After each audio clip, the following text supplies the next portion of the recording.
Hello friends, स्वागत है आपका अपने यूट्यूब चैनल विज्ञानपुर में। यदि आप हमारे इस चैनल में नए हैं और अभी तक इस चैनल को सब्सक्राइब नहीं किए हैं तो जल्दी से इस चैनल को सब्सक्राइब कर लें। आज हमारा टॉपिक है धातु और अधातु। धातु और अधातुओं का स्थान आज भी हमारे जीवन में बहुत ही महत्वपूर्ण है। यह हमारे जीवन का एक अभिन्न अंग बन चुका है।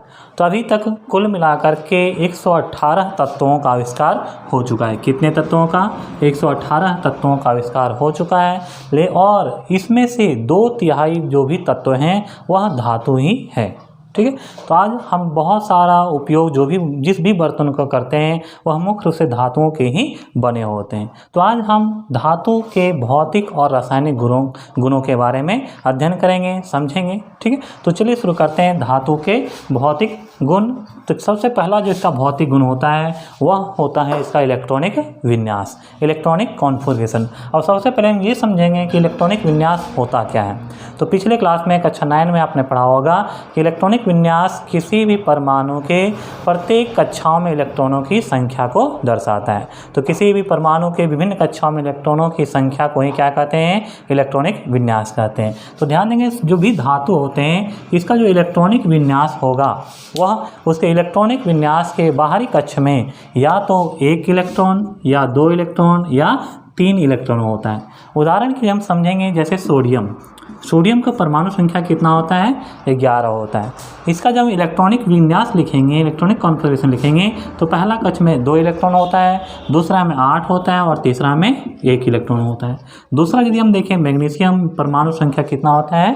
12 होता है। पहला में 2, दूसरा में 8 और तीसरा में 2। इसी प्रकार से आप मान लेते हैं कैल्शियम देखते हैं, कैल्शियम का परमाणु संख्या कितना होता है? 20। पहला कक्षा में 2 इलेक्ट्रॉन, दूसरा में 8 और तीसरा में भी 8 और चौथा में 2 इलेक्ट्रॉन होता है। एल्यूमिनियम देखते हैं तो परमाणु संख्या कितना? 13 होता है। पहला कक्षा में 2 इलेक्ट्रॉन, दूसरा में 8 और तीसरा में 3। तो ध्यान देंगे, जितने भी धातु होते हैं उसके बाहरी कक्ष में या तो 1 इलेक्ट्रॉन होगा या तो 2 या तो फिर 3 इलेक्ट्रॉन होता है। धातुओं का दूसरा गुण होता है इसका विद्युत धनात्मक गुण, इलेक्ट्रोपॉजिटिविटी। ठीक है, ध्यान देंगे, यहाँ पर अभी आपको बताया गया कि धातुओं के बाहरी कक्ष में या तो 1 इलेक्ट्रॉन होता है या तो 2 या तो फिर 3 इलेक्ट्रॉन होता है। और प्रत्येक तत्व क्या चाहता है? अपने बाहरी कक्ष को पूर्ण रूप से भर के अपने आप को स्टेबल करना चाहता है, अस्थायी करना चाहता है। इसके लिए ये क्या करते हैं? अपने बाहरी कक्ष के इलेक्ट्रॉनों का त्याग कर देते हैं। ठीक है, और जब कोई भी परमाणु इलेक्ट्रॉन का त्याग करता है तो उसके ऊपर एक प्लस आवेश, प्लस चार्ज आ जाता है। ठीक है, कैसा चार्ज आ जाता है? Plus charge. यदि कोई परमाणु 1 इलेक्ट्रॉन का त्याग करता है तो उसके ऊपर 1 प्लस आवेश आता है। यदि 2 का त्याग करता है तो 2 आता है। कोई 3 का त्याग करता है तो इसके ऊपर 3 प्लस चार्ज आता है। तो जितने भी धातुएं होते हैं वह बाहरी कक्ष के इलेक्ट्रॉनों को त्याग करके, डोनेट करके क्या बनाते हैं? विद्युत धनात्मक तत्व, अर्थात धन आयन में वह परिवर्तित हो जाते हैं। तीसरा इसका गुण होता है आघात वर्धनीयता। ठीक है, तीसरा इसका गुण होता है आघात वर्धनीयता। यह किसी भी धातुओं का एक महत्वपूर्ण गुण है। आघात वर्धनीयता होता क्या है? तो किसी भी धातुओं का वह गुण जिसके कारण उसे हथौड़े से पीटकर एक पतले चादर के रूप में परिवर्तित किया जा सके। जैसे आप देखेंगे, मान लेते हैं कोई एक गोल धातु का एक गोला है, इसको हथौड़े से पीट करके हम क्या कर सकते हैं? इसे एक सर्कल के रूप में, चादर के रूप में परिवर्तित किया जा सकता है। तो जितने भी धातु होते हैं वह प्रायः सभी आघात वर्धनीय होते हैं, अर्थात उसे पीट करके हम चादर के रूप में, सीट के रूप में परिवर्तित कर सकते हैं। यहाँ पर आप ध्यान देंगे कि सबसे अधिक आघात वर्धनीय धातु कौन होता है? सोना और चांदी।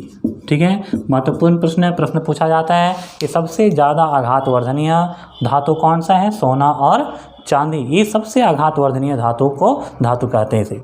अगला जो गुण होता है वह होता है तन्यता, डक्टाइल। ठीक है, तन्यता किसी भी धातु का वह गुण है जिसके कारण उसे खींच करके पतले लंबे तार के रूप में परिवर्तित किया जा सकता है। उसी गुण को ही क्या कहते हैं?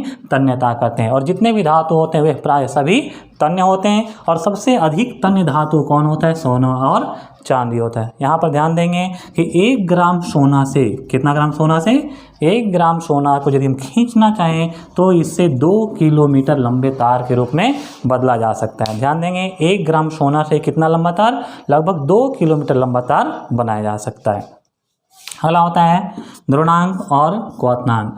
मेल्टिंग पॉइंट और बॉइलिंग पॉइंट। द्रवणांक क्या होता है, किसी भी यानी जब किसी वस्तु को गर्म करते हैं तो जिस अवस्था पर, जिस तापमान पर वह द्रव अवस्था में बदलने लगता है उसी को क्या कहते हैं, द्रवणांक कहते हैं। और क्वथनांक किसे कहते हैं, जिस तापमान पर वह उबलना शुरू होता है उसी को क्वथनांक कहते हैं। तो जब किसी ठोस को, द्रव धातु को जब गर्म करते हैं तो बहुत देर से, बहुत ज़्यादा तापमान देने के बाद ही वह पिघलने शुरू होता है, ठीक है।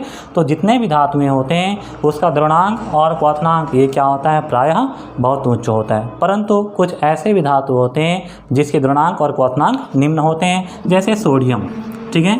यह सोडियम एक ऐसा धातु है, सोडियम और पोटेशियम ये ऐसे धातुएं हैं जो कम तापमान पर ही वह पिघलने लगते हैं। अर्थात यदि इसे धूप में रख देंगे तो धूप के टेम्परेचर से भी, धूप के तापमान से भी यह पिघल जाता है। अगला है धातुई ऊष्मीय और विद्युत चालकता, ठीक है। ऊष्मीय और विद्युत चालकता, जितने भी धातु हैं वह ऊष्मा और विद्युत, हीट एंड इलेक्ट्रिसिटी, इन दोनों का कंडक्टर होता है, वह चालक होता है, ठीक है। इसी गुण के कारण ही हम रसोई घर में धातुओं के बर्तन का उपयोग करते हैं, क्योंकि वह ऊष्मा के सुचालक होते हैं और विद्युत के भी सुचालक होते हैं। ध्यान देंगे यहाँ पर विद्युत का सबसे अच्छा चालक किसे माना जाता है, कौन है विद्युत का सबसे अच्छा चालक, तो चांदी। चांदी का विद्युत चालकता सबसे अधिक होता है। और एक ऐसा धातु जो विद्युत का कुचालक होता है, महत्वपूर्ण प्रश्न पूछा जाता है कि एक ऐसे धातु का नाम बताएं जो विद्युत की कुचालक हैं, तो क्या जवाब होगा इसका, सीसा, Pb, ठीक है। लेड, सीसा, प्लम्बम एक ऐसा धातु है जो विद्युत का कुचालक होता है, ठीक है। और सबसे अच्छा चालक कौन होता है, चांदी होता है, सिल्वर होता है। अब एक बात और यहाँ पर ध्यान देंगे, जब सबसे अच्छा चालक चांदी है तो फिर तार के रूप में, इलेक्ट्रिक वायर के रूप में इसका उपयोग क्यों नहीं किया जाता है। आप देखे होंगे कि जनरली वायर के रूप में, करंट इलेक्ट्रिक वायर के रूप में या तो तांबा का या तो फिर एल्यूमिनियम का तार का उपयोग किया जाता है। कारण क्या है, चांदी सर्वश्रेष्ठ चालक है परंतु इसके तुलना में यह काफ़ी महंगा है, इसीलिए कॉपर या एल्यूमिनियम के तार का उपयोग किया जाता है। अगला गुण है इसका धातुई चमक। जितने भी प्रकार के धातु होते हैं उसका एक विशेष चमक होता है। जैसे आप देखेंगे कि सोना, यह कौन से रंग का होता है, जो सोना होता है वह पीला रंग का होता है, ठीक है। जो चांदी होता है, सिल्वर, चांदी, एल्यूमिनियम, यह कौन से रंग का होता है, वाइट होता है, ठीक है, सफ़ेद रंग का होता है। कॉपर जो होता है, तांबा होता है, वह ब्राउन कलर का होता है, रेड कलर का होता है। इस प्रकार से जितने भी प्रकार के धातु होते हैं उसका एक विशेष प्रकार का चमक होता है, उसी चमक को ही क्या कहते हैं, धातुई चमक कहते हैं। अगला होता है कठोरता, ठीक है। कठोरता यहाँ पर ध्यान देंगे, जितने भी धातु होते हैं वह प्रायः कठोर होते हैं, परंतु एक अपवाद यहाँ पर है सोडियम और पोटेशियम। कौन, सोडियम और पोटेशियम, ये दो ऐसे धातु होते हैं वह बहुत ही मुलायम होते हैं। बहुत महत्वपूर्ण प्रश्न है, परीक्षा में पूछे जाते हैं कि दो ऐसे धातुओं के नाम बताएं, या वह कौन सा धातु है जिसे चाकू से आसानी से काटा जा सकता है, तो वह कौन सा धातु है, सोडियम और पोटेशियम। ये धातु होते हुए भी बहुत ही मुलायम होते हैं। अगला होता है धातुई ध्वनि, ठीक है। जितने भी प्रकार के धातु होते हैं जब उसे हथौड़े से पीटते हैं तो उससे एक विशेष प्रकार का ध्वनि उत्पन्न होता है और उसी ध्वनि को क्या कहते हैं, धातुई ध्वनि, या इसी को सोनोरस भी कहा जाता है। क्या कहा जाता है, सोनोरस, ठीक है। जब किसी धातु को हथौड़े से पीटते हैं तो उसे विशेष प्रकार का ध्वनि उत्पन्न होता है, इसी ध्वनि को धातुई ध्वनि, मेटालिक साउंड या फिर सोनोरस कहा जाता है। नेक्स्ट है भौतिक अवस्था, ठीक है। तो जितने भी धातु होते हैं वह प्रायः सभी 99% वह किस अवस्था में होता है, सॉलिड होता है, ठोस अवस्था में होता है, ठीक है। जितने भी धातु होते हैं वह किस अवस्था में होते हैं, ठोस अवस्था में। परंतु एक ऐसा धातु भी है जो कमरे के तापमान पर, रूम टेम्परेचर पर लिक्विड के रूप में रहता है, वह कौन सा धातु होता है, पारा, ठीक है। पारा जिसका संकेत क्या होता है, Hg होता है, हाइड्रोजीरम होता है। पारा एक ऐसा धातु है जो किस अवस्था में पाया जाता है, द्रव अवस्था में। महत्वपूर्ण प्रश्न परीक्षा में पूछा जाता है कि एक ऐसे धातु का नाम बताएं जो द्रव अवस्था में पाया जाता है, तो वह कौन सा धातु है, पारा होता है। आप सभी ने पारा को देखा होगा, बुखार नापने के लिए, शरीर का तापमान नापने के लिए थर्मामीटर का उपयोग किया जाता है। उस थर्मामीटर में आप देखे होंगे हरे रंग का एक द्रव भरा होता है जो फैलता है, ठीक है। तो यही हरा रंग का जो द्रव होता है वह क्या होता है, पारा होता है। और यह कम तापमान में ही यह फैलने लगता है। इसके इसी गुण के कारण ही थर्मामीटर में इसका प्रयोग किया जाता है। पहला इसका गुण होता है वह धातु है, और धातु होने के कारण ऊष्मा का सुचालक होता है, और ऊष्मा का सुचालक है, इसी कारण शरीर के टेम्परेचर से वह क्या होता है, फैलता है, उसमें ऊष्मा का चालन होता है। अगला होता है घनत्व। ठीक है, अगला क्या है, घनत्व, डेंसिटी। जितने भी धातु होते हैं उन सभी के घनत्व, डेंसिटी क्या होता है, बहुत ही उच्च होता है। परंतु कुछ ऐसे भी धातुएं हैं जिसका घनत्व बहुत ही कम होता है, जैसे एल्यूमिनियम। ठीक है, कौन, एल्यूमिनियम। एल्यूमिनियम एक ऐसा धातु है जिसका घनत्व बहुत ही कम होता है, और घनत्व कम होने के कारण ही इसका उपयोग घरेलू बर्तनों के रूप में किया जाता है।